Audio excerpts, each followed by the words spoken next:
Munamudarire ko gafa uyo hana ma asidi gafa uyo. Gafa, how are you? Congratulations on your nomination on the international awards. It's a good dance international. Hey, chimboti pewo music Gafa. Hanzi ego Gafa. Chimboti didisa im garden. Yeah, don't need to quote it. Quote was not quoted. Quote yanga isnaka quote tinanga soita quote yanga isina quote. But chimboti don't need to one chinongodonedza mazitiri kusvika January to December tichingotamba like garden and itika yeah Gafa to the way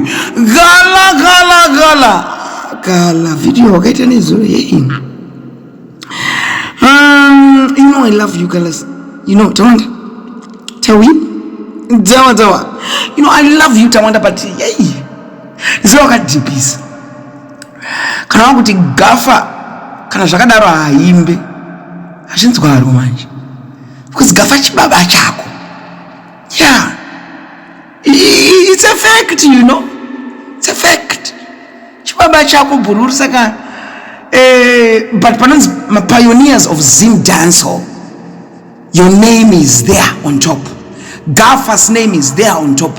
Sauro the late soldier love is there on top, you know. Saka ndimwomba mungosiya isusu tichimichisira isusu mabhanditi isusu ndimubhanditi nini dzimwe tokurwirai yala zvano anoti uri ngochani ndezve baba tizviziye yalai nedanga rako revana rese danga rese riya wakazoita ngochani kuchangari unoda mapeche ndokwatokuziya kumapeche wakazoita zvemusuru unotandarisa nemburu nemusuru ini ana anokuyenga kunyepera ya say message don't you know tea Roy boys some Roy boys tea utwana nokuti mkondompera wewe sezvo this kondompera yewe akubata zvoita sei auite mkondompera wewe ewa maasidi wawai ndinotokufarira nditori banditi zvekutodaro wese pawakazomanejwa neboyfriend yangu sichiwati nyama yaro banditi kusvika Jesu auya but Gafa Ndibaba Vedu Gafa Ndibaba ndimudhara Mwari wakangozvisvika wakadaro kuna Abhurahama kuna Isaka kuna Jacob